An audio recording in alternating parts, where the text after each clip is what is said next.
अस्सलाम वालेकुम स्टूडेंट्स, आज हम करेंगे यूनिट नंबर 5 रिव्यू एक्सरसाइज का क्वेश्चन नंबर 4। क्वेश्चन में क्या कह रहे हैं कि कन्वर्ट द फॉलोइंग। कन्वर्ट करना है आपने। सबसे पहले क्या है 78 ईयर्स इनटू मंथ्स। 78 ईयर्स को आपने मंथ्स में कन्वर्ट करना है। आपको मालूम है कि एक साल में 12 महीने होते हैं। 1 ईयर इक्वल टू 12 मंथ्स। जनवरी से लेके दिसंबर तक आपके पास कितने महीने होते हैं? 12 महीने। अब देखिए 78 ईयर्स में कितने मंथ्स होंगे। सिंपली हम क्या करेंगे कि 78 को मल्टीप्लाई करेंगे 12 से, तो आंसर जो आएगा वो आपके पास किस में आ जाएगा? मंथ्स में। ठीक है, अब हम रफ वर्क में 78 को 12 से मल्टीप्लाई करके देखते हैं कि हमारे पास क्या आंसर आ रहा है। ठीक है, तो आप देखें रफ वर्क 78 मल्टीप्लाई बाय 12। 2 8 ज़र 16, 2 7 ज़र 14 और 1 15। अब आपको पता है नया मेथड जो इंट्रोड्यूस करवाया गया था मल्टीप्लिकेशन का, उसमें हम सेकंड नंबर पे जब 10th प्लेस वाले डिजिट को मल्टीप्लाई करते हैं तो यहाँ 0 लगाते हैं। अगर आप मल्टीप्लाई लगाते हैं तो तब भी कोई इशू नहीं है। 1 8 ज़र 8, 1 7 ज़र 7। तो इन सारों को हम ऐड करते हैं। 6 में 0 ऐड करें 6 ही आता है। 5 में 8 ऐड करें तो 13, 1 कैरी गया। 7 + 1 8, 8 + 1 9, ये इक्वल आ गया 936 मंथ्स। तो आपके पास ए पार्ट सॉल्व हो गया। नेक्स्ट है आपके पास बी पार्ट, और बी पार्ट क्या है आपके पास 14 ईयर्स 6 मंथ्स, और इसको आपने कन्वर्ट करना है मंथ्स में, इनटू मंथ्स। अब देखिए कि 14 ईयर्स 6 मंथ्स हैं। सबसे पहले तो आप यहाँ लिख लें कि 14 ईयर्स एंड 6 मंथ्स। अब इन दोनों का आंसर मिला के आना चाहिए मंथ्स में, लेकिन ये देखें ये ईयर्स हैं और ये मंथ्स हैं, दोनों के यूनिट्स डिफरेंट हैं और हमें ये सेम करने हैं। इसके लिए हम सबसे पहले क्या करेंगे कि दोनों के दरमियान में जो साइन लगाएंगे वो कौन सा साइन होगा? प्लस का। अब देखिए ईयर्स और मंथ्स दोनों डिफरेंट हैं, हम इनको ऐड नहीं कर सकते। ये इसमें तो कोई चेंज नहीं आएगा क्योंकि आंसर हमें मंथ्स में लेके आना है, लेकिन ईयर्स को हमने मंथ्स में कन्वर्ट करना है। और मंथ्स में कैसे कन्वर्ट करेंगे कि 1 year is equal to 12 months. 14 years हैं आपके पास, तो 14 को किससे मल्टीप्लाई करेंगे? 12 से, प्लस 6 मंथ्स।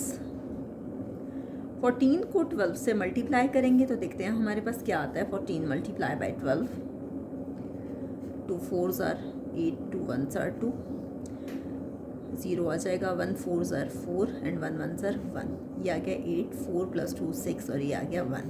168 मंथ्स। ठीक है, 168 मंथ्स आ गया प्लस 6 मंथ्स। 168 में हमने 6 को ऐड करना है। मैं इस साइड पे आपको एडिशन सिखा देती हूँ। 168 + 6, ये ना हो 1 के नीचे 6 लगा दें। आप लोग अक्सर ऐसा करते हैं और फिर आपके मार्क्स नहीं आते हैं, फिर आप कहते हैं कि हमने तो सही किया था। अब देखिए इस 6 के नीचे कोई भी डिजिट नहीं है, 0 लगा दें। यहाँ पे भी 0। 8 + 6 जो है वो कितना आ गया? 14। 1 कैरी गया, 6 + 1 7, एंड ये क्या आ गया? 1।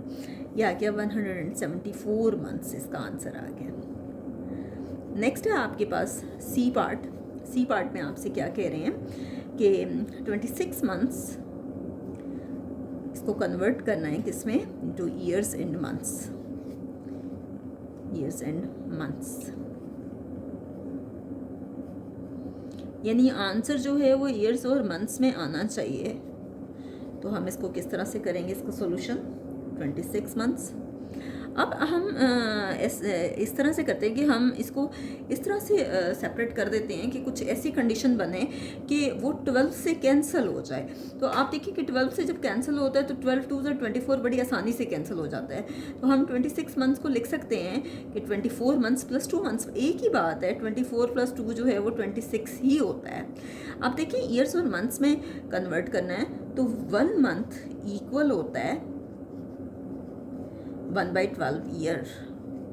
अब आपको शायद ये याद ना हो, लेकिन मैं आपको यहाँ रफ वर्क में सिखा देती हूँ, जो कि मैंने आपको एक्सरसाइज जब ये चैप्टर स्टार्ट करवाया था तो तब सिखाया था कि 1 ईयर इक्वल होता है 12 मंथ्स के या आप लिख सकते हो 12 months equal to 1 year. Both sides को आप चेंज कर सकते हैं और ये 12 दूसरी साइड पे डिवाइड होगा। आप यूँ कह सकते हैं कि 1 मंथ इक्वल टू 1/12 ईयर। ठीक है, तो अब इसी तरह से या तो आप ये सारे स्टेप्स याद रखें, अगर ये नहीं याद रखना चाहते तो आप डायरेक्टली कर लें कि 1 मंथ इक्वल टू 1/12 ईयर। तो 24 मंथ्स हैं तो 24 multiply by 1/12 year plus 2 months.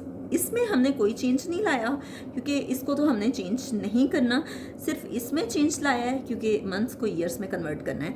देखिए 12 1 12 12 2 24, यहाँ पे मैंने मल्टीप्लाई बाय 1/12 किया, आप 24/12 करेंगे तो वो भी ठीक है। ठीक है, तो ये 2 1 2 ईयर्स प्लस 2 मंथ्स और लास्ट स्टेप में आप प्लस का साइन हटा दें, ये फाइनली आ जाएगा 2 ईयर्स 2 मंथ्स। यहाँ तक ये कंप्लीट हो गया। नेक्स्ट हम करते हैं इसका डी पार्ट। नेक्स्ट है आपके पास 9 वीक्स 2 डेज और इसको कन्वर्ट करना है आपने डेज में। सबसे पहले तो मैंने क्वेश्चन लिख लिया और क्या किया कि इन दोनों के दरमियान में प्लस का साइन लगा दिया। अब आपको मालूम है कि 1 वीक जो है वो इक्वल होता है 7 डेज़ के। 1 वीक इक्वल टू 7 डेज़। ठीक है, तो आप लिख सकते हो यहाँ 1 week is equal to 7 days. तो 9 वीक्स हैं, 9 को किससे मल्टीप्लाई करेंगे? 7 से। 9 multiply by 7 days plus 2 days. अब देखिए मैंने सिंपली क्या किया कि आंसर लाना है डेज़ में। ठीक है, सबसे पहले इनके दरमियान में प्लस का साइन लगाया, फिर वीक्स को डेज़ में कन्वर्ट करने के लिए मल्टीप्लाई किया 9 को 7 से। 9 7 ज़र 63 प्लस 2 डेज़। 63 में हमने 2 ऐड किया। हमें वैसे तो आराम से हम बोल देते हैं कि ये 65 डेज़ है, लेकिन बहुत से स्टूडेंट्स जब ऐड करते हैं तो वो 6 के नीचे जो है वो 2 लिख देते हैं। ये काम नहीं करना आपने, इस तरह से लिखेंगे 3 + 2 = 5 और ये आपके पास 6 आ गया, 65 डेज़ आ गया आपके पास। नेक्स्ट है जी आपके पास ई पार्ट, और ई पार्ट में आपसे कह रहे हैं कि 35 डेज़ इंटू वीक्स, 35 डेज़ को वीक्स में कन्वर्ट करना है। ठीक है, तो हम क्या करेंगे कि आपके पास हैं 35 डेज़, 1 वीक में 7 डेज़ होते हैं। ये तो मेरे ख्याल से आप सबको ही पता होगा। जब हम बोथ साइड्स को चेंज करें तो हम लिख सकते हैं कि 7 डेज़ इक्वल टू 1 वीक, और जब हमें 1 डे की वैल्यू फाइंड करनी है तो हम कहेंगे कि 1 डे इक्वल टू 1/7 वीक। तो ये इसका इन्वर्स होता है। ठीक है, तो आपके पास क्या होगा 1 डे इक्वल टू 1/7 वीक। ये कहने का ये मतलब है कि या तो आप मल्टीप्लाई करोगे 1/7 से या 7 पे डिवाइड कर लोगे, एक ही बात है। जैसे मैंने आपको सी पार्ट में मैं आपको सिखा रही थी, तो आपने क्या करना है कि उस पर डिवाइड कर देना है। तो 7 5 ज़र 35, 5 वीक्स आ गया आपके पास। ठीक है, तो यहाँ तक आपके पास ये आंसर